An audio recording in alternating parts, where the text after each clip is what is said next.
తొక్కిసలాట ఘటనపై TTD chairman BR Naidu ఇప్పటివరకు మీడియాతో మాట్లాడారు. దీనికి సంబంధించి పూర్తి సమాచారం మా ప్రతినిధి జితేందర్ అందిస్తారు. జితేందర్,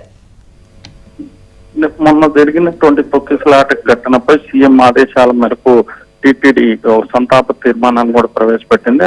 అలాగే మృతి చెందిన భక్తులకు 25 లక్షల చొప్పున ఎక్స్గ్రేషియా ఇవ్వడంతో పాటు వారి ఇంట్లో ఒకరికి కాంట్రాక్ట్ తరఫున టీటీడీలో ఉద్యోగం ఇవ్వడం, అలాగే వారి కుటుంబ సభ్యులకు ఉచిత విద్య అందించాలని చెప్పి కూడా నిర్ణయం తీసుకుంది.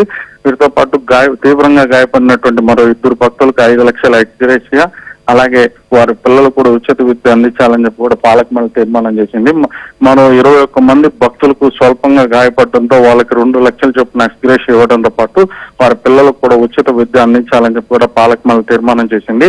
ఈ ఎక్స్గ్రేషియా అంతా కూడా టీటీడీ పాలక మండలి సభ్యులచే మరో 2 రోజులు అక్కడ ఉన్నటువంటి స్థానిక ప్రజాప్రతినిధులు, మంత్రులతో కలిసి మృతుల కుటుంబాలకు అలాగే గాయపడిన వారి కుటుంబాలకు కూడా అందజేయాలని చెప్పి కూడా పాలక మండలి తీర్మానించింది.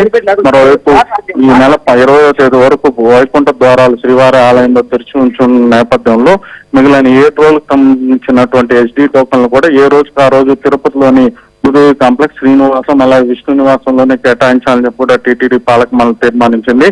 ఇప్పటికే సీఎం జ్యుడిషియల్ ఎంక్వైరీకి ఆదేశించడంతో జ్యుడిషియల్ ఎంక్వైరీలో వచ్చే రిపోర్ట్ ప్రకారం దీనికి బాధ్యులైనటువంటి వారిపై కఠిన చర్యలు తీసుకుంటామని చెప్పి కూడా టీటీడీ చైర్మన్ బిఆర్ నాయుడు ప్రకటించినటువంటి పరిస్థితి. మరోవైపు అధికారులు పాలక మండలి వద్ద ఎటువంటి సమన్వయ లోపంలో కూడా లేదని చెప్పి కూడా ఆయన చెప్పినటువంటి పరిస్థితి.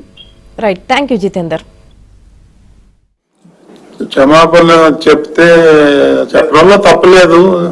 చెప్పినంత మాత్రం చనిపోయిన వాళ్ళు బతికి రారు కదా. అది అవన్నీ ఎవరో ఏదో మాట్లాడారంటే వాటికన్నిటికీ స్పందించాల్సిన అవసరం లేదు. కాకపోతే తప్పిదం జరిగింది, అది ఎలా జరిగింది, ఎట్లా జరిగింది అనేది ఎంక్వైరీ చేస్తారు. బాధ్యుల మీద కఠినమైన చర్యలు తీసుకుంటాం. అందులో ఏమాత్రం క్షమాపణ చెప్తే చెప్పడంలో తప్పలేదు. చెప్పినంత మాత్రం చనిపోయిన వాళ్ళు బతికి రారు కదా. అది అవన్నీ ఎవరో ఏదో మాట్లాడారంటే వాటికన్నిటికీ స్పందించాల్సిన అవసరం లేదు. కాకపోతే తప్పిదం జరిగింది, అది ఎలా జరిగింది, ఎట్లా జరిగింది అనేది ఎంక్వైరీ చేస్తారు. బాధ్యుల మీద కఠినమైన చర్యలు తీసుకుంటాం.